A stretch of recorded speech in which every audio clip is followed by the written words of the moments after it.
آج کل معاشرے میں عورت کی آزادی اور برابری کا نعرہ بڑے زور شور سے لگایا جا رہا ہے، لیکن اسلام نے جو عورتوں کو حقوق عطا کیے وہ کسی اور مذہب نے عطا نہیں کیے، کسی اور مذہب نے نہیں دیے۔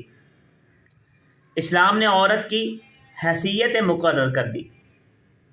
عورت یا تو ماں کی صورت میں ہوگی، یا بیٹی کی صورت میں ہوگی، یا بہن کی صورت میں ہوگی، یا بیوی کی صورت میں ہوگی، اور ہر ایک کا الگ الگ مقام اسلام نے مقرر کر دیا۔ اسلام نے بیوی کے حقوق بھی مقرر فرمائے۔ آج کل معاشرے میں بیویوں کے ساتھ بڑا برا سلوک کیا جاتا ہے، ان کو مارا پیٹا جاتا ہے، اور بعض دفعہ تو غیرت کے نام پر قتل بھی کر دیا جاتا ہے۔ ان کو طرح طرح کی اذیتیں دی جاتی ہیں، ان کو گھروں میں محبوس کر کے رکھا جاتا ہے۔ لیکن اسلام نے بیوی کو حقوق دیے، اور وہ حقوق یہ ہیں۔ آپ صلی اللہ علیہ وسلم نے ارشاد فرمایا کہ تم میں سے سب سے بہترین شخص وہ ہے جو اپنے اہل و عیال کے لیے بہترین ہو، اور فرمایا کہ میں اپنے اہل و عیال کے لیے بہترین ہوں۔ اور اسی طرح ایک شخص آئے، آپ صلی اللہ علیہ وسلم سے انہوں نے سوال کیا کہ یا رسول اللہ صلی اللہ علیہ وسلم، بیوی کے مجھ پر کیا حقوق ہیں؟ آپ صلی اللہ علیہ وسلم نے ارشاد فرمایا کہ جیسا تم خود کھاؤ ویسے ہی اپنی بیوی کو بھی کھلاؤ، جیسا تم خود پہنو ویسے ہی اپنی بیوی کو بھی پہناؤ، اور اس کے گال پر مت مارو، چہرے پر مت مارو، اس کو طعن و تشنیع نہ کرو، اس کو گالی گلوچ نہ کرو۔ اگر کوئی عورت کی بات آپ کو ناپسندیدہ ہے تو اس کا بستر الگ کر دو تاکہ اس کو تنبیہ ہو جائے۔ آپ صلی اللہ علیہ وسلم اپنی ازواج کے ساتھ بڑی محبت فرمایا۔ مرض الوفات میں آپ صلی اللہ علیہ وسلم نے حضرت عائشہ کی چبائی ہوئی مسواک اپنے دندان مبارک پر استعمال فرمائی، اور اسی طرح آپ صلی اللہ علیہ وسلم جس جگہ سے حضرت عائشہ پانی پیتی تھیں، آپ صلی اللہ علیہ وسلم بھی اسی جگہ پر منہ لگا کر پانی پیا کرتے تھے۔ یہ حضور کی اپنی ازواج سے محبت کی ایک مثال ہے۔ آپ صلی اللہ علیہ وسلم اپنی ازواج کے ساتھ کھیل کود بھی فرمایا کرتے تھے، اور اس کی زندہ مثال کہ آپ صلی اللہ علیہ وسلم نے حضرت عائشہ رضی اللہ عنہا کے ساتھ ایک مرتبہ دوڑ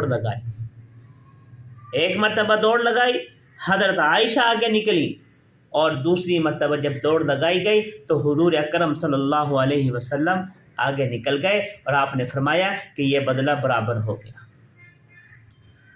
یعنی حضور اکرم صلی اللہ علیہ وسلم اپنی ازواج کے ساتھ اپنے ازواج کی دلگیری بھی کیا کرتے تھے، محبت بھری باتیں بھی کیا کرتے تھے، ان کے ساتھ اچھا برتاؤ بھی کیا کرتے تھے۔ اسلام کی تعلیمات یہ ہیں کہ بیوی کو حق مہر ادا کرو۔ جب آپ کا نکاح ہوتا ہے، نکاح کے موقع پر حق مہر کی رقم متعین ہوتی ہے، اور وہ بیوی کا حق ہوتا ہے، اور وہ بیوی کو ادا کرنا ضروری ہوتا ہے۔